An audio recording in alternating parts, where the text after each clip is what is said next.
तुला राशि कैसा रहेगा 2026 आपके लिए। ये पूरा साल शनि जो है मीन राशि में ही रहेंगे। पूरे साल के प्रेडिक्शन के लिए 3-4 ग्रहों को विशेष रूप से देखा जाता है, शनि, देवगुरु बृहस्पति, राहु, केतु। और इस साल में बुध भी 3 बार वक्री हो रहे हैं।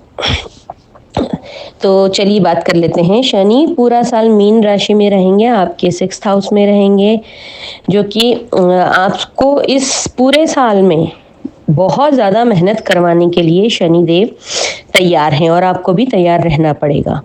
इस पूरे साल में आपके लिए आराम करना सख्त मना है। आपको कंफर्ट जोन से बाहर निकालने के लिए शनिदेव की पूरी दृष्टि आपके ऊपर रहेगी। पूरे साल में देवगुरु बृहस्पति अतिचारी चाल में चलते हुए 3 राशियों को आपके प्रभावित करेंगे। मिड में शनिदेव जो है 27 जुलाई से 11 दिसंबर तक वक्री स्थिति में आ जाएंगे, उसके अन्य प्रभाव पड़ते रहेंगे। साल की शुरुआत में देवगुरु बृहस्पति मिथुन राशि में रहेंगे, जो कि आपके कुंडली के 9th हाउस में रहेंगे। उसके बाद 2 जून से 31 अक्टूबर तक वो कर्क राशि में आ जाएंगे, जो कि आपके 10वें घर को प्रभावित करेंगे। फिर उसके बाद 1 नवंबर से दिसंबर अंत तक देवगुरु बृहस्पति सिंह राशि में रहेंगे, जो कि आपके 11th हाउस में रहेंगे। वहीं पर राहु जो है आपके 5th हाउस में रहेंगे, तो केतु आपके 11th हाउस में रहेंगे। 25 नवंबर को राहु केतु का भी गोचर होगा और राहु मकर राशि में प्रवेश करेंगे तो केतु कर्क राशि में प्रवेश करेंगे। बुध भी 2026 में 3 बार वक्री होंगे, 26 फरवरी से 21 मार्च तक कुंभ राशि में रहेंगे। फिर उसके बाद 29 जून से 24 जुलाई तक कर्क राशि में, फिर उसके बाद 24 अक्टूबर से 13 नवंबर तक तुला राशि में। इस तरीके से ये ग्रह अपना गोचर राशि परिवर्तन करेंगे, जिसका आपके ऊपर पूरा प्रभाव पड़ेगा। पूरे साल में वैसे तो जो है 2 ग्रहण होते हैं, एक सूर्य ग्रहण और एक चंद्र ग्रहण 6-6 महीने के अंतराल पर इस साल में 4 ग्रहण होंगे, 2 सूर्य ग्रहण, 2 चंद्र ग्रहण। भारत में भले ही वो दिखें या ना दिखें, लेकिन उनका प्रभाव तो रहता ही है। साल का पहला सूर्य ग्रहण पड़ने जा रहा है 27 फरवरी को, उसके बाद चंद्र ग्रहण पड़ेगा 3 मार्च को। तो बात कर लेते हैं जनवरी से कि क्या असर रहने वाला है। जनवरी की शुरुआत में देवगुरु बृहस्पति मिथुन राशि में आपके 9th हाउस में होंगे, शनि आपकी 6th हाउस में होंगे, राहु आपकी राशि से 5th हाउस में होंगे। तो ये 3 बड़े ग्रहों का कॉम्बिनेशन आप जो है जनवरी से मतलब साल 2026 की शुरुआत बहुत एनर्जेटिक रूप से करेंगे। आप शुरुआत जो है आपकी बहुत ही तरोताजगी से भरी हुई होगी, पूरे जोश के साथ की। इस पूरे साल में आप बहुत कुछ अचीव करेंगे। इस धारणा के साथ आप साल की शुरुआत करेंगे, जो कि अच्छी बात भी है। इस पूरे साल में आपको जनवरी के महीने में आपको कुछ पैतृक संपत्ति भी मिल सकती है। पैतृक संपत्ति से आपको कुछ धन लाभ भी हो सकता है। इस महीने में आपका अगर रिलेशनशिप वाइज देखें तो आपका कुछ ऐसा रहेगा कि दूर के लोगों से प्यार और पास के लोगों से तकरार, तो इस पर आपको काम करने की विशेष जरूरत है। लॉन्ग डिस्टेंस वालों के लिए आपके मन में बहुत अच्छी फीलिंग आएगी, गुडी वाइब्स आएंगी, लेकिन आपके साथ में आपके घर में जो आसपास लोग रहते हैं उनसे आप कुछ कटे चिड़े रहेंगे। इसका असर आपको काफी गलत मिलेगा, इसलिए इस तरीके से आप अपना व्यवहार इसमें चेंज कर लें। कोई भी गलतफहमी का शिकार ना दूसरों को होने दें, ना आप खुद हों। अपनी वाणी को, अपने शब्दों को बहुत क्लियर बात करें, कम बात करें लेकिन क्लियर बात करें, जिससे कि मिसकम्युनिकेशन ना हो, कम्युनिकेशन गैप ना रहे। हेल्थ के अकॉर्डिंग भी साल की शुरुआत आपके लिए अच्छी रहेगी। आप अपने आप को बहुत फिट एंड फाइन महसूस करेंगे। उसके बाद फरवरी महीने में 17 फरवरी को पहला सूर्य ग्रहण होगा और फिर उसके तुरंत बाद 26 फरवरी को बुध ग्रह वक्री हो जाएंगे, जो कि जब भी बुध ग्रह वक्री होते हैं तो आपकी कम्युनिकेशन स्किल थोड़ी सी बिगड़ जाती है, दांतों में, पेट में समस्या रहती है, थोड़ा फाइनेंशियल क्रंच भी आता है। बुध के वक्री होते ही आपको इन सब चीजों का असर अपने जीवन में दिखने लगेगा। करियर में थोड़ा सा स्लो डाउन आ जाएगा, मार्केट में भी कुछ थोड़ा सा स्लो डाउन आएगा, लेकिन इस महीने में आपका रुका अटका पैसा भी वापस आ सकता है, और कुछ रिश्ते जो आप बहुत टाइम से आप बातचीत नहीं हो रही थी, जो सुस्त पड़े थे वो सारे रिश्ते आपके सुधर सकते हैं। इस महीने में सिर्फ आपको पेट से, दांतों से रिलेटेड समस्या हो सकती है, उस पर आपको ध्यान देने की जरूरत है। फिर आता है मार्च महीना। 3 मार्च को चंद्र ग्रहण है। चंद्र ग्रहण की वजह से थोड़ा सा आपके मन मस्तिष्क पे इसका प्रभाव पड़ेगा, क्योंकि ये चंद्र जो है हमारे मन के कारक होते हैं। आपको मेंटली डिस्टर्बेंस, मेंटली ट्रबल का सामना करना पड़ सकता है। इसके लिए आप ओम नमः शिवाय का चैंट करते रहें। पेंडिंग, आप इस मार्च महीने में पेंडिंग काम निपटाते हुए नजर आ रहे हैं, और इस महीने में आपका फाइनेंशियल एरिया भी ठीक ठीक रहेगा, ना कोई बहुत ज़्यादा प्रॉफिट, ना कोई बहुत ज़्यादा लॉस। लेकिन चंद्र ग्रहण का असर आपके ऊपर भरपूर तरीके से पड़ेगा, जो कि आपकी हेल्थ को लेकर के थोड़ा आप डिस्टर्ब रहेंगे। आपकी नींद थोड़ी डिस्टर्ब होगी। मन मस्तिष्क पे जब प्रभाव पड़ता है ग्रहण का, तो सबसे पहले नींद डिस्टर्ब होती है। आपको थायराइड से रिलेटेड कुछ समस्या आ सकती है, यानी कि हार्मोन से रिलेटेड आपको कुछ समस्याओं का सामना करना पड़ सकता है। तो इन सभी चीज़ों पर आप विशेष ध्यान दें। उसके बाद अप्रैल महीने में बात कर लेते हैं। बुध आपकी राशि से 6th हाउस में होंगे, और वहाँ पर वो नीच के हो जाएंगे। तो इस महीने में, जैसे कि पिछले महीने में भी आपको थोड़ा हेल्थ इशू होगा, तो हो सकता है आपके हेल्थ के ऊपर खर्चा हो, या फिर आपके घर के किसी में व्यक्ति के ऊपर आपका ऐसा खर्च होता है, हेल्थ हो सकता है हेल्थ की दृष्टि से। इस महीने में आप बहुत थोड़ा कंफ्यूजन माइंडसेट में रहेंगे कि अगर जॉब करते हैं तो क्या जॉब मुझे चेंज करना चाहिए, स्विच करके कोई और करनी चाहिए, बिजनेस मुझे ये बंद करके कुछ और करना चाहिए, ऐसी आपकी मनस्थिति रहेगी। लेकिन इसको आप अपने ऊपर हावी ना होने दें।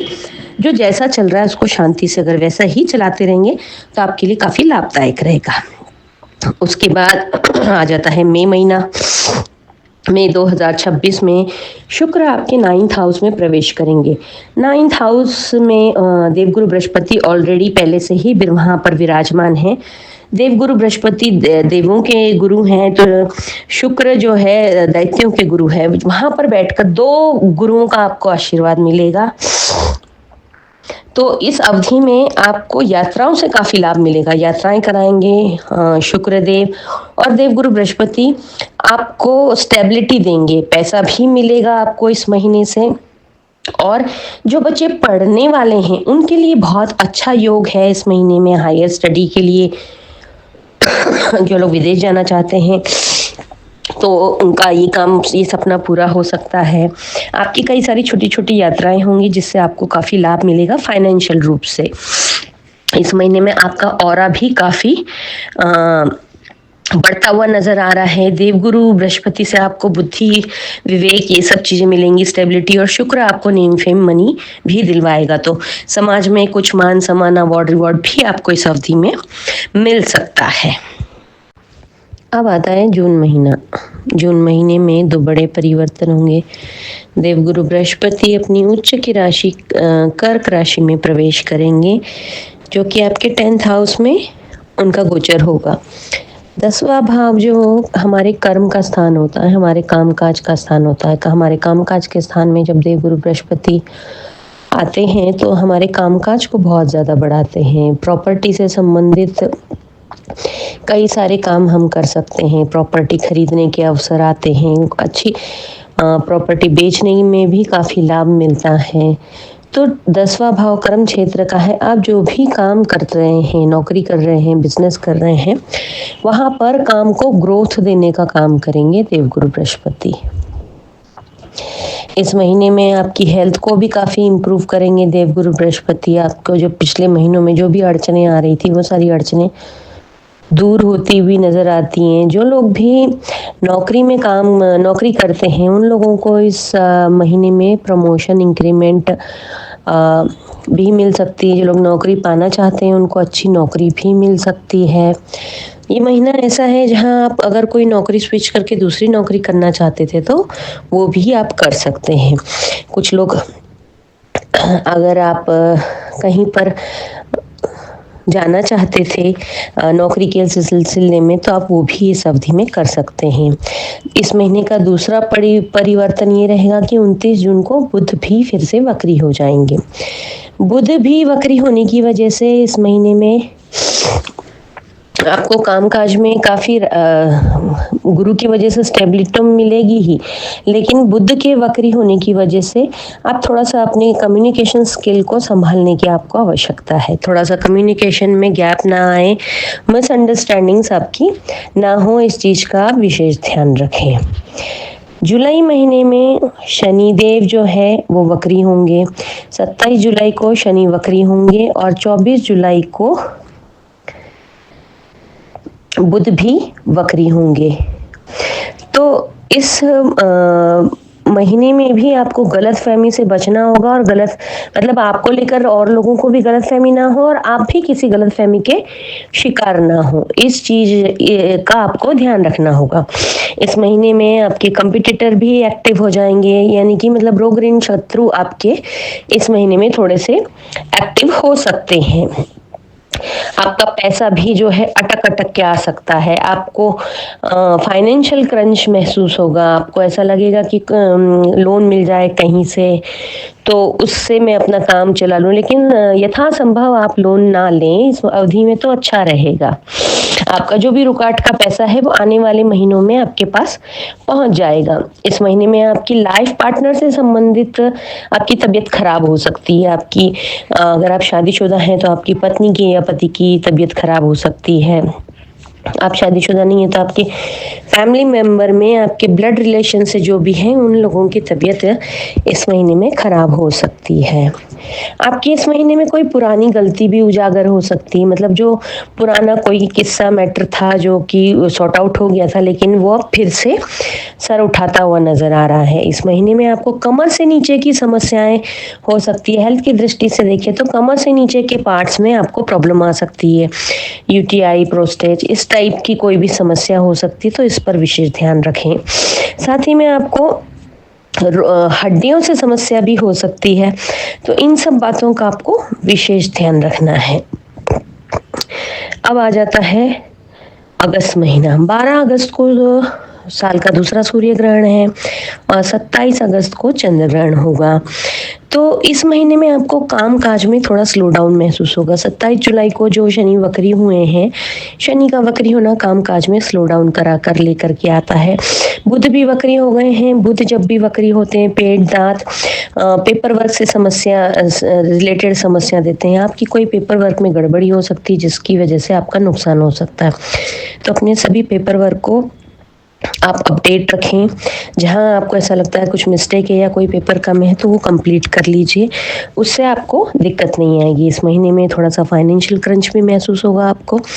जब भी बुध वक्री होते हैं तो फाइनेंशियल क्रंच भी लेकर के आते हैं।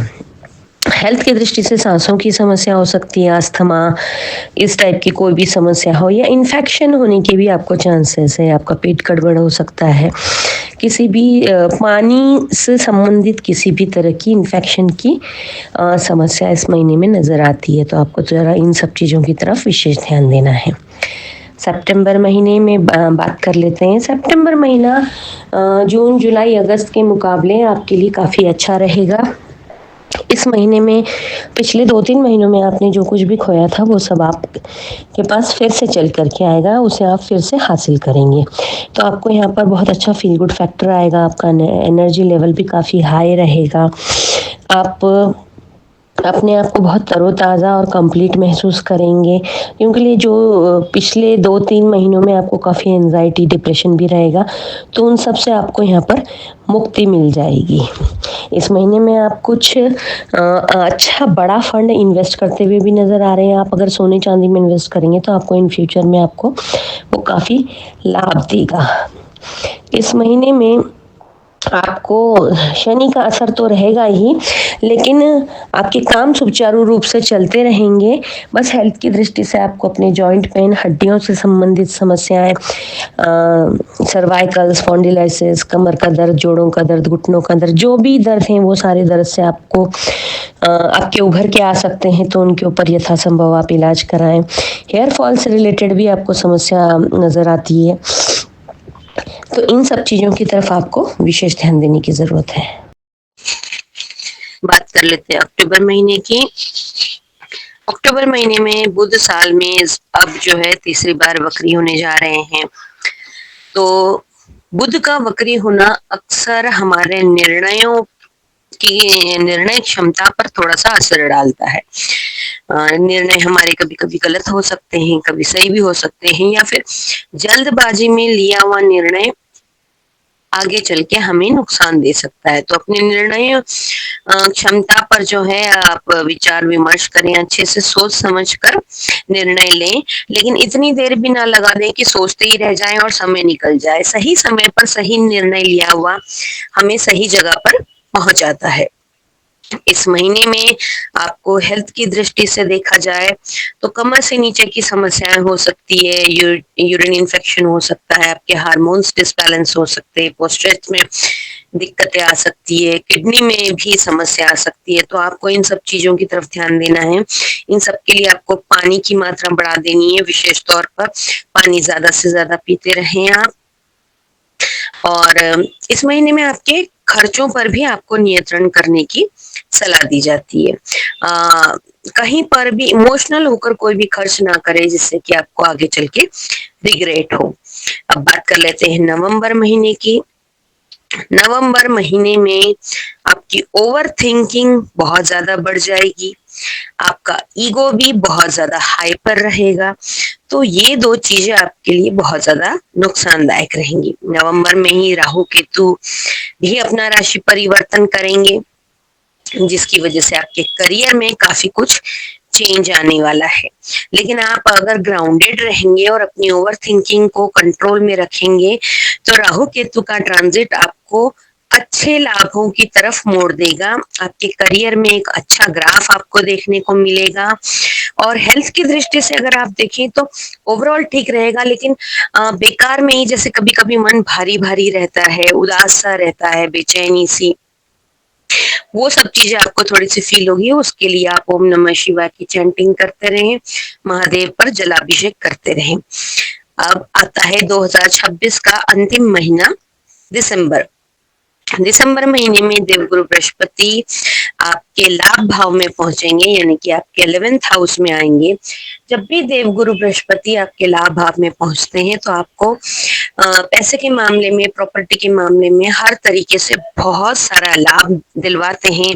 आपके जीवन में स्टेबिलिटी आती है, आपको पैसा कमाने के और प्रॉपर्टियां बनाने के अनेक ऐसे नए नए साधन मिलते रहते हैं। इसके साथ ही 11 दिसंबर को शनिदेव भी मार्गी हो जाएंगे। शनिदेव के मार्गी होने पर आपके रुके अटके जो काम चल रहे थे उन सभी कामों में तेजी आती हुई नजर आ रही है। ओवरऑल आपका 2026 आपके लिए आपकी लाइफ का एक टर्निंग पॉइंट साबित होगा, जिसका हमने हर महीने का एक सार आज जान लिया है। मेरी अपकमिंग वीडियो में हर महीने का मंथली प्रेडिक्शन होता है, उसमें मैं कुछ डेट्स भी बताती हूँ, तो उन सबको भी आप नोट कर लीजिए। तुला राशि का ये वीडियो अगर आपका कोई और नोन है जो तुला राशि के हैं, उनके साथ आप इसको शेयर कर सकते हैं। जो जानकारी आप तक पहुंची वो दूसरों तक पहुंचाकर आप लोगों की मदद कर सकते हैं। इस चैनल को अगर अभी तक आपने सब्सक्राइब नहीं किया है तो इसे सब्सक्राइब करें, बेल का बटन दबाना ना भूलें, जिससे कि आने वाली अपडेट आपको तुरंत मिलती रहे। आने वाले नए साल की आपके लिए ढेर सारी शुभकामनाएं। Wish you a very very happy new year.